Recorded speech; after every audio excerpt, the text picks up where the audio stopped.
Este es Europelta y tengo algo que contaros. Que en un yacimiento aparezca un dinosaurio siempre es muy emocionante, así que imaginaos lo que significa para un equipo de excavación encontrar no solo un dinosaurio, sino restos de diversos individuos de dos géneros completamente diferentes en un mismo sitio. Eso fue justo lo que les pasó a los paleontólogos que a partir de 2010 se encargaron de la excavación del yacimiento de Santa María. Seguro que ya habéis visto todos nuestros vídeos y más de una vez, así que el nombre de este yacimiento os sonará. De Santa María salieron los restos del iguanodontiano proa y también los de Europelta carbonensis, nuestro protagonista de hoy. Europelta carbonensis es un tireóforo nodosáurido, pero antes de entrar de lleno a desgranar a Europelta, hablemos un poco de las diferencias entre nodosáuridos y anquilosáuridos.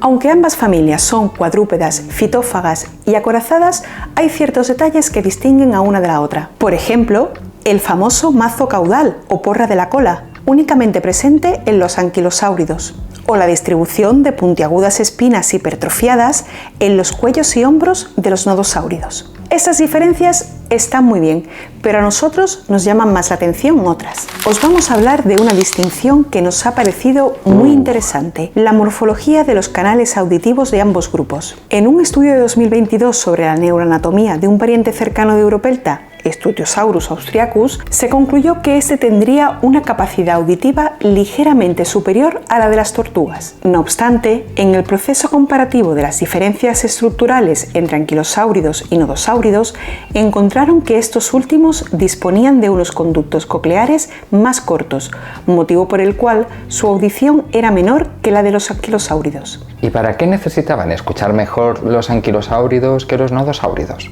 Pues mira, me alegro de que me hagas esa pregunta. Se comunicaban. Bueno, más o menos, tampoco le podemos pedir peras al olmo. Tal y como se detalla en este paper de 2023 sobre la laringe fosilizada de un Pinacosaurus juvenil, los anquilosáuridos eran capaces de emitir sonidos utilizando las dilataciones de la laringe a modo de modificador del aire que circulaba por estructuras del tracto vocal, como la tráquea o las cavidades orales, esofágicas o faringias. Según explican los investigadores en este paper, es probable que usaran esos sonidos para relaciones de cortejo, llamada parental, defensa contra depredadores o reclamos de territorio. Pero como ya hemos mencionado antes, este estudio se basa en Pinacosaurus, que pese a ser basal no deja de ser un anquilosáurido. Por lo tanto, dispone de un conducto coclear más largo y de una mejor audición que los nodosáuridos. ¿Qué implica esto entonces?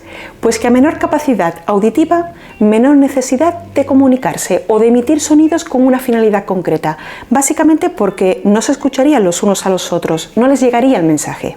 En resumidas cuentas, los estudios parecen indicar que los nodosáuridos fueron poco sociables y es por eso que a nuestro Europelta, como buen nodosáurido que es, lo hemos representado más solo que la una.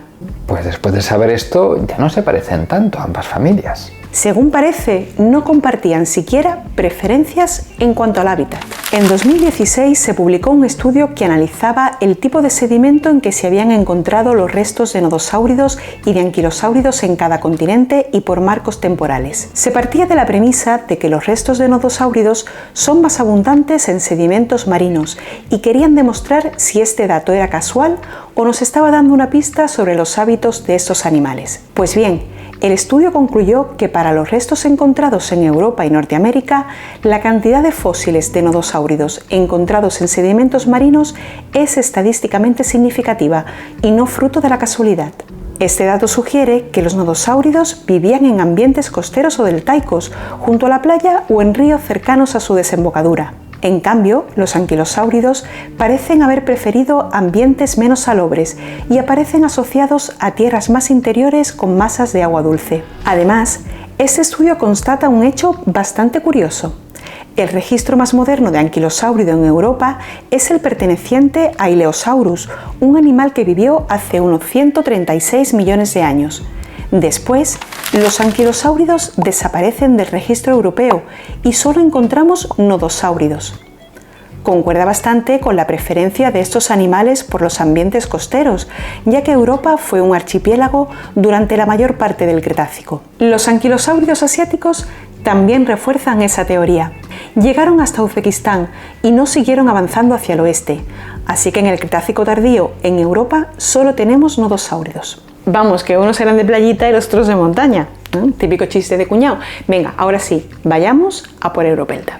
Y para no perder las buenas costumbres, comenzaremos por la etimología. El género se divide en la partícula euro, que es la contracción de Europa y que representa su origen, y en pelta, proveniente del griego, que significa escudo, un sufijo bastante habitual en estos animales. La especie, carbonensis, implica que viene del carbón y es en honor a la mina de Santa María, de donde se extrajeron sus restos. Nuestro acorazado europeo del carbón no solo tiene el honor de ser el nodosáurido más completo hallado en Europa, sino que gracias a su descubrimiento se creó de forma oficial, por fin, el clado Strutiosaurinae, formado por los nodosáuridos europeos. En este clado están Ungarasaurus y todas las especies de Strutiosaurus.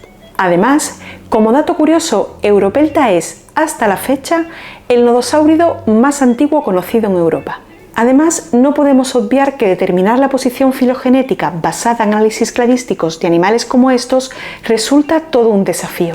Por un lado, existen grandes limitaciones en la preservación de sus restos postcraneales y craneales, que a veces no son solo limitados, sino incluso inexistentes. Utilizar estos restos junto con estructuras dérmicas supuestamente relacionadas con taxones existentes, aunque sea de forma indeterminada, hace que sus posiciones filogenéticas puedan ir variando con el tiempo fácilmente. Y hablando de restos de nodosáuridos, de Europelta se han hallado dos esqueletos, el holotipo AR1/10 y el paratipo AR1/31, los cuales estaban separados el uno del otro únicamente por 200 metros. A lo mejor se conocían. ¿Te imaginas? Pero bueno, eso sería entrar mucho en el terreno de la especulación.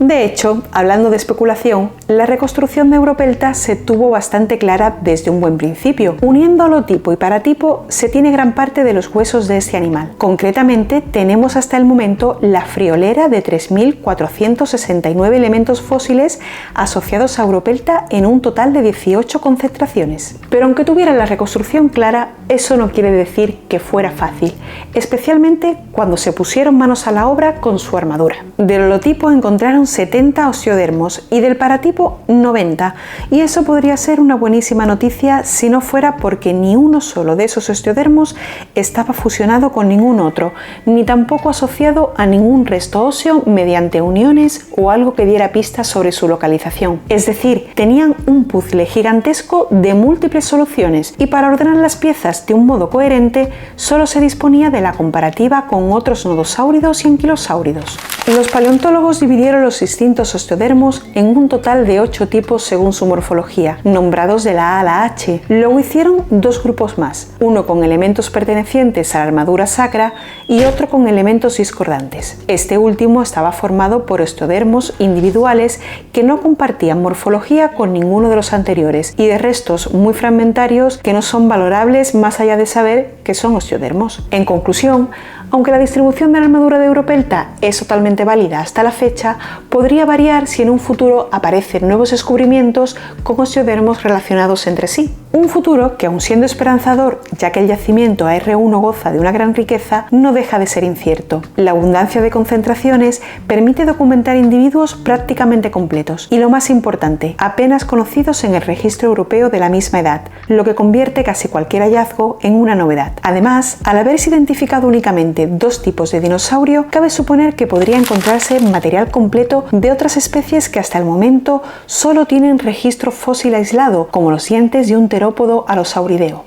Las condiciones de mantenimiento del yacimiento bajo el recurrente riesgo de deslizamientos y las dificultades de conservación de la capa fosilífera en algunas áreas de la excavación suponen una amenaza para la realización de trabajos paleontológicos futuros que no pueden ser todo lo intensos que un yacimiento de esas características requiere por culpa de la limitada disponibilidad de recursos económicos para acometer dichos trabajos.